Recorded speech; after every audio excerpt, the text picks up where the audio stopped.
اس تحریک کی ترقی کی بنیادی وجہ کیا تھی؟ جذبہ اخلاص تھا، للہیت تھی، اللہ کی رضا کے لیے کام کرنا تھا، کیونکہ جس دعوت کے پیچھے ذاتی مفادات یا لالچ وغیرہ موجود ہوں اس کے نتائج اس سے مختلف اور بعض اوقات عبرتناک ہوتے ہیں۔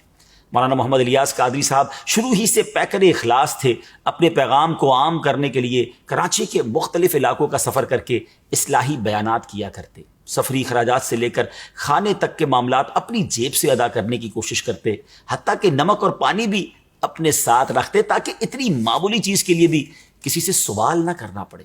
اخلاص کا جب یہ عالم ہو تو دعوت دینے والے کی زبان ہی متاثر نہیں کرتی بلکہ اس کا کردار بھی آنکھوں کو بھاتا ہے، لہٰذا اس دعوت کا اثر جلد ہی لوگوں نے قبول کرنا شروع کر دیا۔ یوں معاشرے میں رہنے والے ہر عمر کے افراد خصوصاً نوجوان اس تحریک سے وابستہ ہونے لگے۔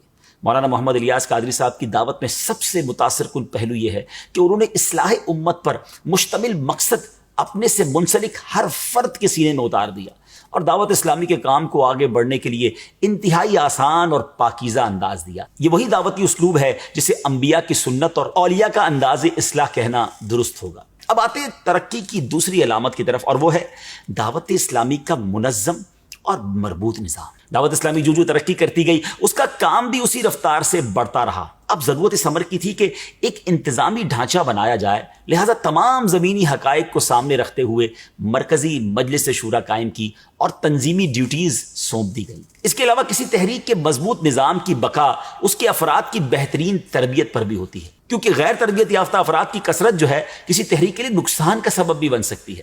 لہٰذا حضرت علامہ مولانا محمد الیاس قادری صاحب نے گھر، بازار، اسکول، کالج، یونیورسٹی سے لے کر انسان کی آخری آرام گاہ تک درس اور اجتماعات کا ایسا نظام رائج کیا جس کے بہترین نتائج اب بھی دیکھے جا سکتے ہیں۔ گزشتہ 40 سالوں میں اس تحریک سے وابستہ افراد کا ذوق علم کس قدر بڑا ہے، اس کا انداز اس تحریک کے اشاعتی ادارے مکتبۃ المدینہ کی ہر کتاب کی ریکارڈ سیل سے لگایا جا سکتا ہے۔ یہ تحریک اپنی کتب کے لیے گاہک ہی نہیں بڑھاتی بلکہ ریڈرز بڑھاتی ہے، اور اپنے مبلغین کو باقاعدہ ٹارگٹ دیے جاتے ہیں، ہدف دیے جاتے ہیں، اور جس طرح کسی بھی فعال نظام کو مؤثر بنانے کے لیے نرمی کا کردار بہت اہم ہوتا ہے، دعوت اسلامی بھی اپنا پیغام نرمی کے ساتھ پہنچانے پر یقین رکھتی ہے۔ دعوت اسلامی کے پیغام میں محبت سے متاثر ہو کر کئی غیر مسلم دامن اسلام سے وابستہ ہو رہے ہیں۔ سبحان اللہ، دنیا بھر کے عاشقان رسول دعوت اسلامی کے ساتھ اپنا وقت بھی دیتے ہیں، اپنا مالی تعاون بھی کرتے ہیں، اور سبحان اللہ نہ صرف 3 دن کے لیے بلکہ 12 دن، 30 دن اور بعض اوقات 12 مہینے کے لیے